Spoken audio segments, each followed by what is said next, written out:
Pen मैं ऐसा कहूँ कि पेन बिल्कुल ऐसा होता था कि मैं अगर मुझे चूज़ करना होता तो मैं चूज़ करता कि भगवान मेरी जान ले ले पर मुझे पेन से फ्री कर दे।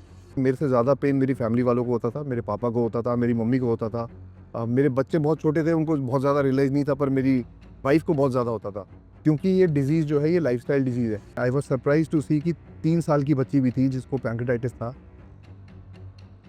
75 साल की एक आंटी थी जिनको पैंक्रेटाइटिस था और जिन्होंने अपनी लाइफ में कभी अल्कोहल नहीं लिया। तो मुझे आज भी याद है, वैद्य जी ने बोलता तुझे जो खाना है वो खा, 1 साल का ट्रीटमेंट पूरा कर लेना, उसके बाद में जो भी लाइफ में करना है वो सब करना। ये जो डिज़ीज़ है ये हम परमानेंट फिक्स कर रहे हैं तेरा।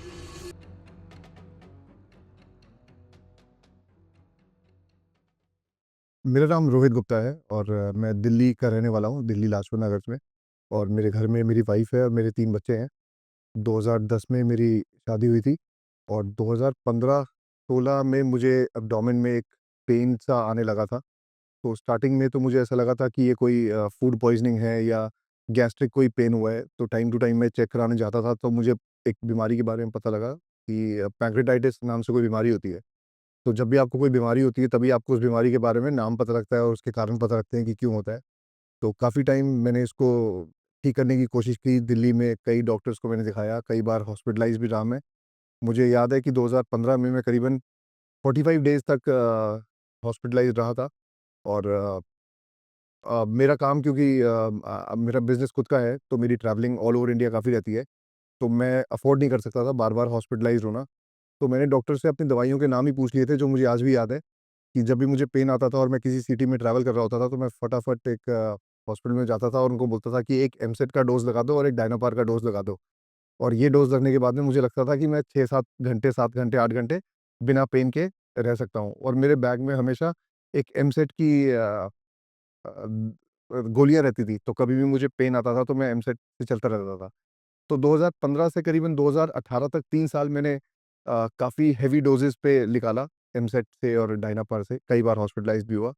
और 2018 में ये पेन बहुत रिग्रेस हो गया, बहुत ज़्यादा होने लग गया। तो मतलब पेन मैं ऐसा कहूँ कि पेन बिल्कुल ऐसा होता था कि मैं अगर मुझे चूज़ करना होता तो मैं चूज़ करता कि भगवान मेरी जान ले ले पर मुझे पेन से फ्री कर दे। तो मुझे किसी ने बताया कि एक हॉस्पिटल है करोल बाग में, मैं नाम नहीं लेना चाहूँगा, तो कि वहाँ पे दिखा दे, वहाँ पे काफ़ी ठीक हो जाएगा। तो मैं फाइनली वहाँ पे दिखाने जब गया 2018 में, तो मुझे उन्होंने लास्ट ये बोल दिया कि आपको अभी तक एक्यूट पैंक्रेटाइटिस था, अब ये क्रोनिक हो चुका है और नेक्स्ट स्टेज इसकी कैंसर वाली है, पैंक्रेटाइटिस कैंसर हो जाएगा आपको और ज़्यादा से ज़्यादा आपके पास अब 1 साल और है। तो ये मेरी लाइफ़ का एकदम टर्निंग पॉइंट हो गया था, मुझे बहुत मैं हताश हो गया था बहुत। कोई मतलब कोई लास्ट कोई और रास्ता ही नहीं था मेरे सामने। तो मैं घर पे आया, मैंने अपना फ़ोन-वोन सब बंद किया और मैं इंटरनेट पे देखने शुरू हो गया कि ये पैंक्रियाज़ क्या होता है? क्या कहीं दुनिया में इसका ट्रांसप्लांट भी अवेलेबल है क्या? तो तब मुझे पता लगा कि इंसान की बॉडी में यही एक ऑर्गन है जिसका ट्रांसप्लांट अवेलेबल नहीं है। मतलब we can not get this organ transplanted with another donor. और ऑनलाइन ढूँढते-ढूँढते ही मुझे यूट्यूब पे, अब मुझे अब याद नहीं है कहाँ पे, क्योंकि 7 साल हो गए हैं, तो मुझे पता लगा एक पड़ाव, एक क्लिनिक है देहरादून में। तो मैंने फटाफट वहाँ से करीबन 25 से 30 पेशेंट्स के नंबर निकाले और अपनी वाइफ़ को दे दिए और अपनी वाइफ़ से बोला कि आप यहाँ पे जितने भी पेशेंट हैं सबको फ़ोन करिए। और मेरी वाइफ़ ने फिर सबको फ़ोन किया और सबसे पॉज़िटिव फ़ीडबैक ही आया कि हाँ, पैंक्रेटाइटिस का इलाज होता है और देहरादून में होता है। जब मुझे ये पेन होता था तो मेरी मैं ये देखता हूँ कि मेरे से ज़्यादा पेन में मेरे मेरे फैमिली मेंबर रहते थे। मेरे पापा जो अब इस दुनिया में नहीं है, 2016 में उनका देहांत हो गया, पर मैं देखता था कि मेरे से ज़्यादा पेन मेरी फैमिली वालों को होता था। मेरे पापा को होता था, मेरी मम्मी को होता था। मेरे बच्चे बहुत छोटे थे, उनको बहुत ज़्यादा रियलाइज़ नहीं था, पर मेरी वाइफ़ को बहुत ज़्यादा होता था। और अपने काम से बहुत दिनों तक जब मैं अपने काम पे नहीं जा पाता था, तो ऑफ़ कोर्स मेरा काम भी हैम्पर होता ही था। और दूसरी चीज़, जब भी आप पेन में होते हो ना, तो कोई भी काम आप ठीक से कर भी नहीं पाते। अगर आप ऑफ़िस जाते भी हो, तो आप एक्चुअली में ऑफ़िस में नहीं अच्छे से टाइम दे पाते।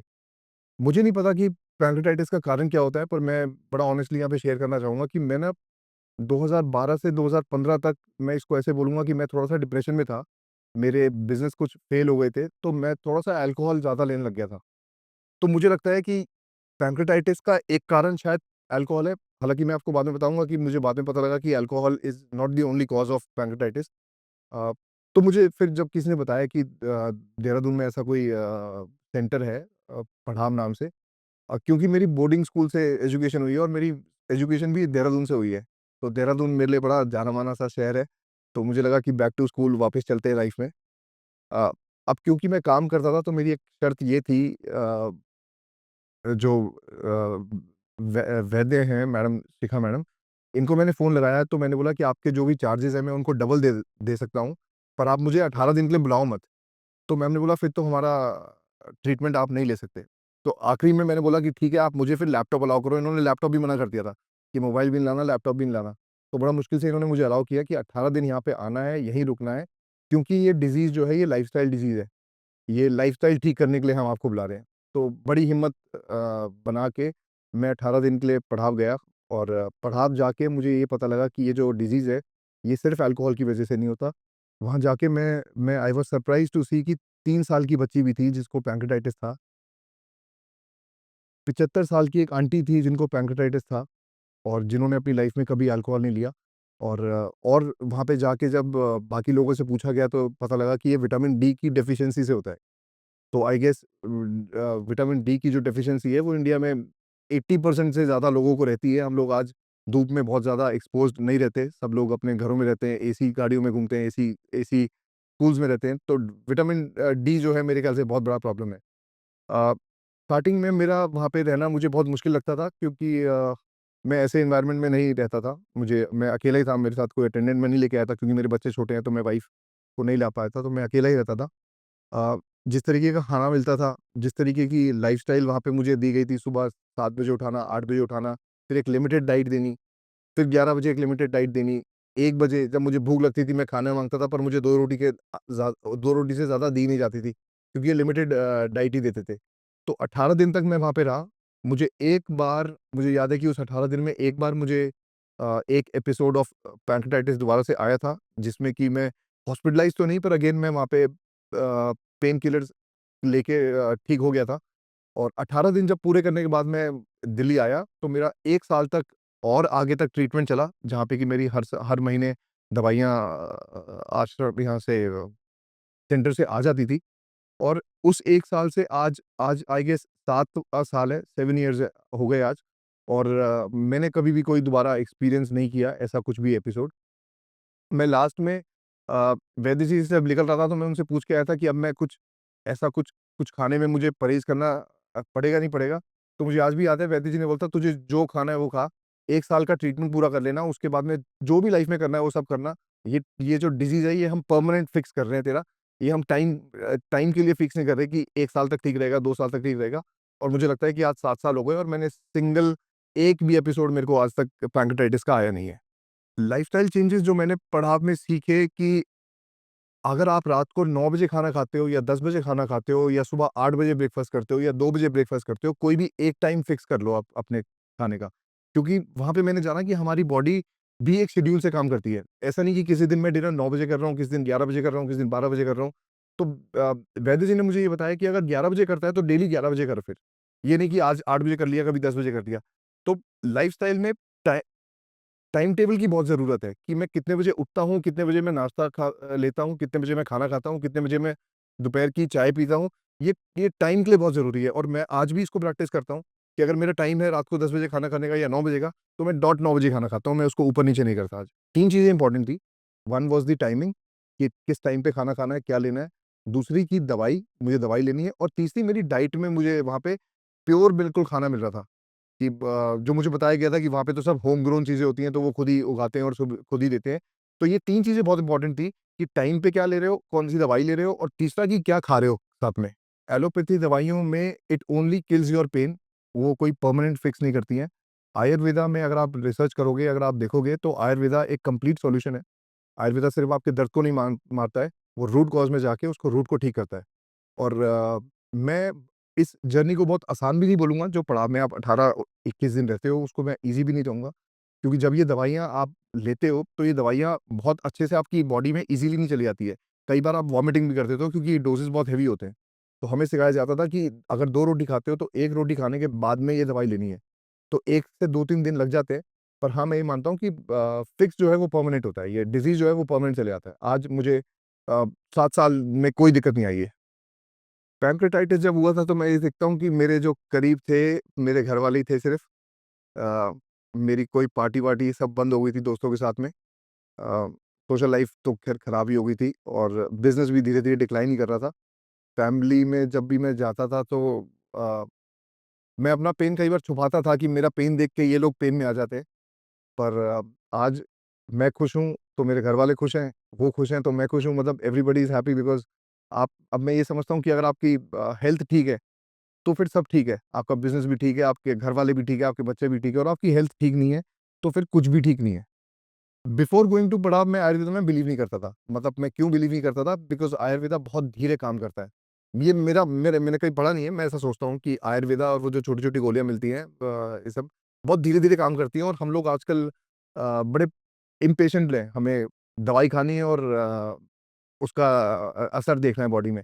तो आयुर्वेदा धीरे काम करता है, पर कंप्लीट काम करता है। तो आयुर्वेदा पे मेरा पड़ाव जाने के बाद ही विश्वास बढ़ा और अब मैं कोशिश भी करता हूँ कि कोई भी अगर इनफैक्ट कोई भी बीमारी हो तो आयुर्वेदा के थ्रू अगर ठीक हो जाए तो ज़्यादा अच्छा है।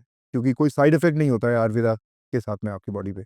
मेरा लाइफ़स्टाइल बहुत बिज़ी था आई गेस मेरा मैं बिज़नेस में बहुत इन्वॉल्व था क्योंकि यंग एज बिज़नेसमैन था। ओ व one in the only family में मैं बिज़नेस करता था, तो मैं अपने आप को क्योंकि मेरा ट्रैवल बहुत ज़्यादा था, सही से खाना नहीं मिलता था, मुझे घर का खाना नहीं मिलता था और मुझे ट्रैवल बहुत रहता था। मतलब महीने में 25-26 दिन मतलब मेरा ट्रैवल ही रहता था, 3-4 दिन ही मैं घर पे रहता था।